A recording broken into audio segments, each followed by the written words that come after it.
Range of punishment is anywhere from 2 to 20 years in prison. So you know you're not dressed appropriately for court, right? I didn't know that until I got here. And I know you're probably going to get upset with me about the help that I'm going to give you, but I'm trying to save your life because the last time you use may be the last time you use. You already admitted that you're on heroin. That's not a good thing. Today's courtroom moment is anything but ordinary. Judge Boyd is faced with a defendant who shows up to court clearly high. Yes, high in front of a judge, while facing serious charges. But instead of reacting with the usual severity you'd expect, Judge Boyd takes an unexpected route. Rather than immediately handing down a harsh sentence, she tries a different strategy, one that challenges the traditional approach to justice. It's a bold move that raises a bigger question. Should being under the influence in court automatically mean the harshest penalty, or is there room for a more nuanced response? Hi, so you know you're not dressed appropriately for court, right? I didn't know that until I got here. All right, so next time you appear in court, you're not allowed to wear the T-straps. If you want to wear that, I know it's hot outside. You'll need to put on a jacket or something, you understand? All right. Court is calling 2024 CR 1728, State of Texas versus Angel Marie Bustos. Could I have parties announced for the record for the state? Your Honor. Defense? Carrillo. All right, and are you Miss Bustos? Yes. Counsel, you received all the discovery and did you review it with your client? Yes, Your Honor. Court will find that the state is in compliance with discovery. Ms. Bustos, did you review the document entitled Application for Deferred Adjudication or Community Supervision with your attorney? Did you understand it? Yes, I did.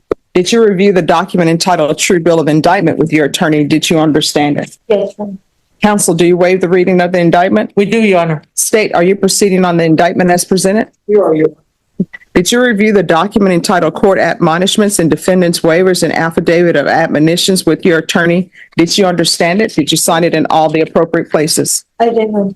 Did you understand you're charged with possession of a controlled substance, penalty group 1, 4 grams to 200 grams? That's a second-degree felony. Range of punishment is anywhere from 2 to 20 years in prison and up to a $10,000 fine. Did you understand? Yes, ma'am. If you have a plea bargaining agreement with the state, court does not have to follow your plea. If for any reason the court doesn't follow your plea and gives you more than you bargained for, the fact that you entered a plea will not be used against you and you will be allowed to withdraw your plea. Did you understand? Yes, ma'am. Then to the offenses charged, how do you plead? Guilty, not guilty, or no contest? Yes. State, any evidence?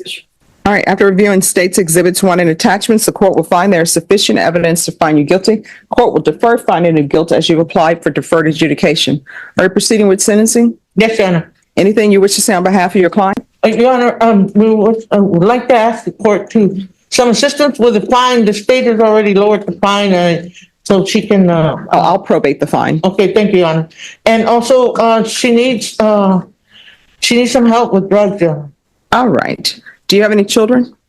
I did. I got 2 of them that are already old enough, 18 and 19, and then my 2 youngest passed away. So no. I'm sorry about that. Thank you. All right. When's the last time you had employment? 2019. I'm actually applied for disability. All right. And what is your disability for? I have mental illness And what? arthritis, 3 types of arthritis, and mental illness.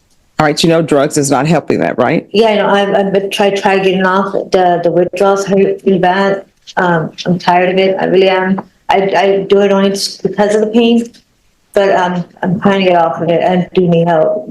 All right. So who is Melissa Marie Barrera to you? That's my cousin's baby mama. No. Okay. I have to do the mental gymnastics. And who is Mark Anthony Bustos? My cousin. All right. And who is the person you're with in court today? That's my boyfriend. All right. Where is he?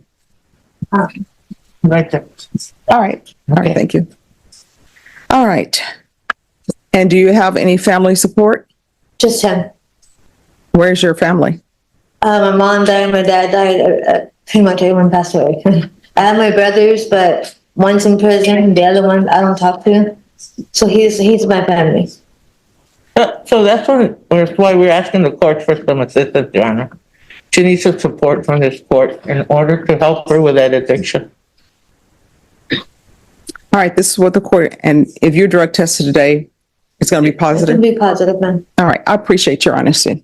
All right, she's clearly high in court. No doubt about that. But there's something about her that makes you pause. She seems like she's been through a lot. And honestly, it's hard not to feel for her. Legally, if she's not mentally competent to stand trial, that could even delay or toss the case. So what do you think? Is this a lost cause? Or could this be the start of a turnaround? Let's get back into it.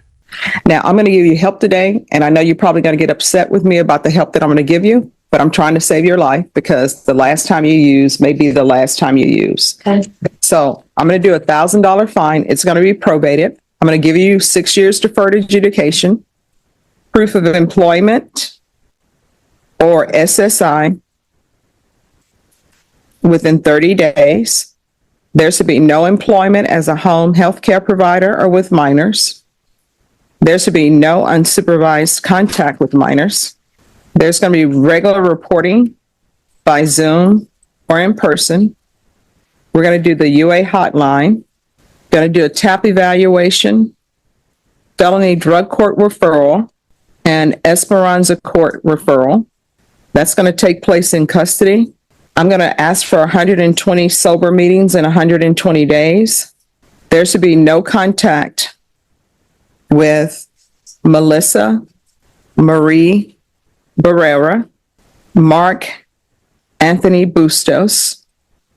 Going to want field visits 1 time per month until further notice, and 200 hours of community service restitution.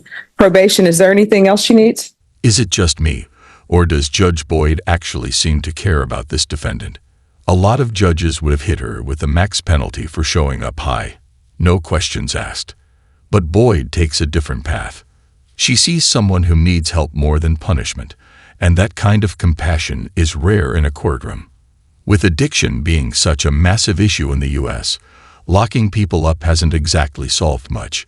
If more judges looked at the bigger picture like she does, maybe we'd see more recovery and fewer repeat sentences. What do you think? Is this the approach we need more of? I